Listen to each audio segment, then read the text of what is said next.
A warm welcome to this week's last edition of Primetime News. I'm Michael Madimba.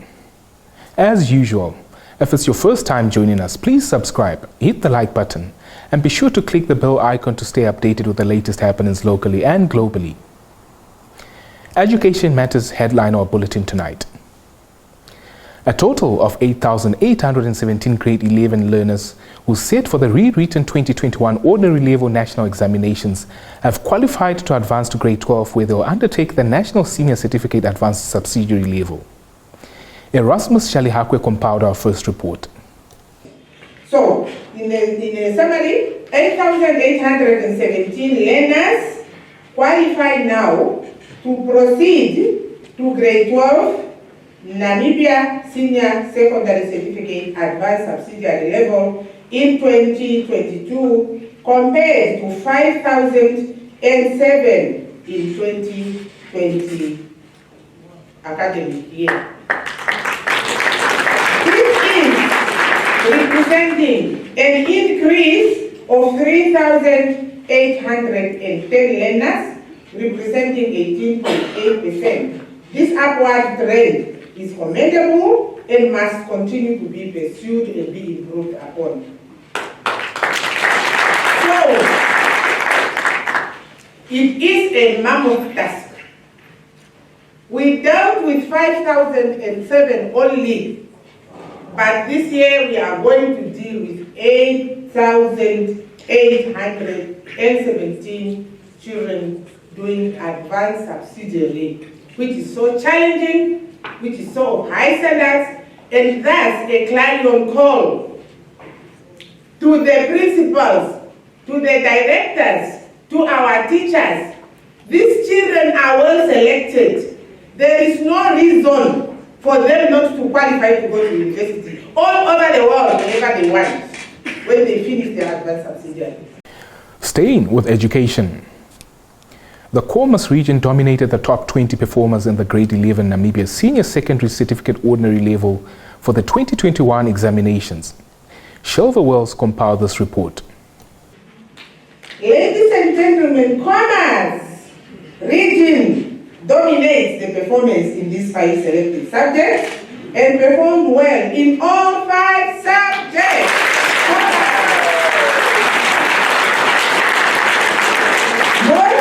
The remaining regions features in 3. They feature in 3, 2, or 1 subject. However, 3 of the 14 regions did not make it on any one of the spots in all 5 subjects. Which are these? Somebody say Kunene, Zambezi, or Maheke. These regions. Please, do something. The Popular Democratic Movement PDM says they are not in support of the National Petroleum Corporation of Namibia NAMCO selling off its 5% stake to Recon Energy Africa for 414 million Namibian dollars.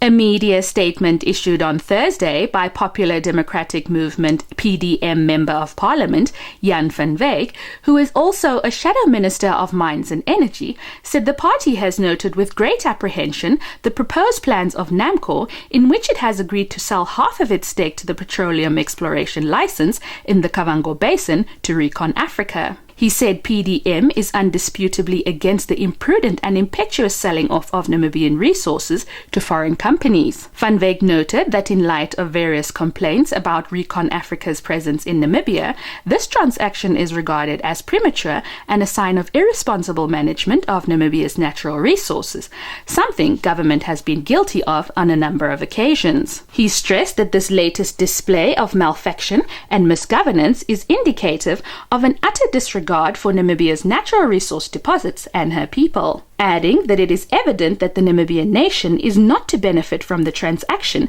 and therefore the PDM urges government to cease with negotiations in this regard with immediate effect. This follows the recent announcement by NAMCO that it is in the negotiation process with Recon Africa to sell half of its 10% stake in the petroleum exploration license in the Kavango Basin, in which Recon Africa holds 90%. Selima Shumwefelini reporting for Nampa News.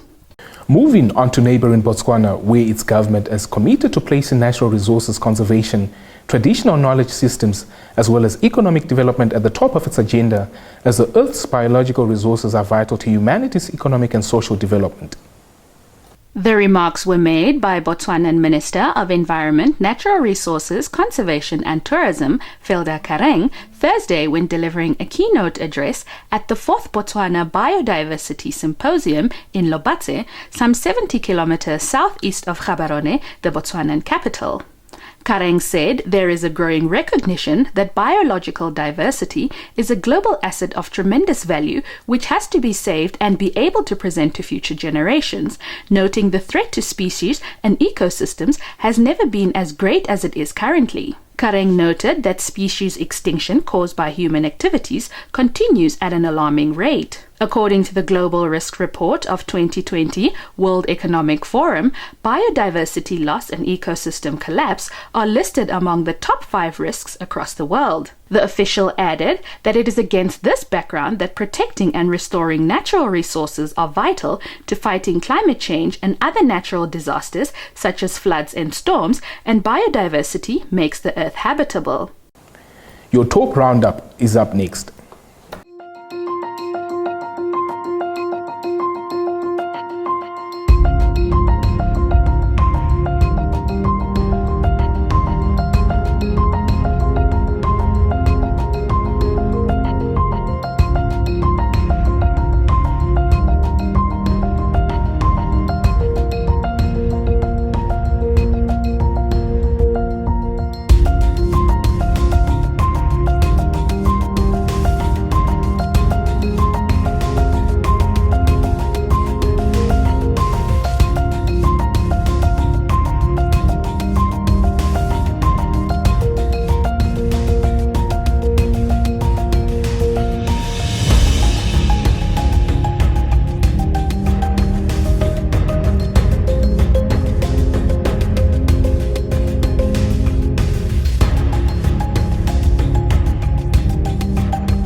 On to all things business and economics on Primetime Base.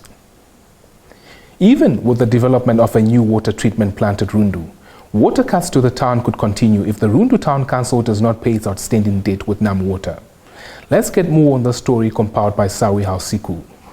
This is according to NamWater Chief Executive Officer Abraham Nehemiah, who spoke to Nampa on the sidelines of the Rundu Purification Plant extension launch on Thursday. Rundu has been experiencing recurring water crisis for the past decade, with a debt to NamPower amounting to 124 million Namibian dollars, while residents owe the Rundu Town Council about 300 million Namibian dollars in unpaid water bills. The $500 million purification plant project excludes raw water obstruction, a conveyance system, upgrading of existing infrastructure, and decommissioning of redundant infrastructure. Nehemiah said the Rundu Town Council debt is a result of a product that was supplied to them, adding that whatever water is supplied to a client must be paid for. Minister of Agriculture, Water and Land Reform, Carl Slaitvan, said NamWater should be aware that customers will most likely be willing to pay for their water if the water utility improves its service delivery. He, however, called on residents to pay their bills, stating that the service of providing water is costly.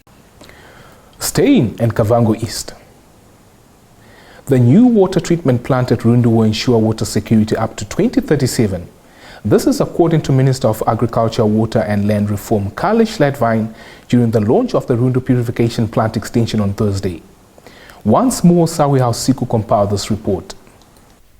Rundu has been experiencing recurring water crisis for the past decade, with debt to NamPower amounting to over 124 million Namibian dollars, while residents owe the Rundu Town Council about 300 million Namibian dollars in unpaid water bills. Slaitvan said the objective of the project is to develop a new water treatment plant at Rundu and related water supply infrastructure in order to meet the increasing water demand and ensure water supply security up to 2037. The minister said the Ministry of Finance concluded a financing agreement with the African Development Bank in 2020 to support Namibia's water sector program, for which part of the loan is to be utilized in financing the provision of engineering consultancy services and construction of Rundu Purification Plant extension. Stay tuned for the economics roundup, followed by the weather forecast.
In the sports segment tonight, we commence with Premier League football. Tottenham Hotspurs face a daunting trip to Manchester City this weekend, desperate to arrest a losing streak that threatens to derail their season as Manchester United brace themselves for a hostile reception at Leeds. Newcastle can pull further clear of relegation trouble and dent West Ham's top four ambitions as they seek their fourth straight league win, while Norwich, Watford and Burnley are all in desperate need of points. Now, switching gears onto Formula One. Lewis Hamilton insisted earlier today that he never said he was going to quit Formula One, despite the traumatic end to his 2021 World Championship campaign. Well, I never ever said that I was going to stop. Yeah, but you scared us all, let's be honest. I love doing what I do, and it is such a privilege working with this large group of people when you really feel like you're part of a family and part of a team and you're working towards that common goal. There's no feeling quite like it. But yeah, I mean, I needed to, it was obviously a difficult time for me, and it was a time where I really needed to take a step back, focus on being present. So I was had my family all around me and creating great moments, and I eventually got to a point where I decided I'm going to be attacking again, coming into another season and working with Toto and George. It is exciting seeing George come in and bring his energy. I can already feel that throughout the team, and I think it's going to be an exciting season. Your sports roundup is up next.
With the wrap of the sports segment, we've come to the end of tonight and the week's edition of Primetime News.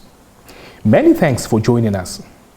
Another reminder that if you're new to this channel, please subscribe, like, share and click on the notifications bell to stay abreast with the latest happenings locally and internationally. Feel free to add your comments as well in the comment section. Catch us on Monday next week as we bring you yet up-to-date news coverage. From myself, Michael Madimba, and the entire crew behind the scenes, wishing you a fantastic weekend.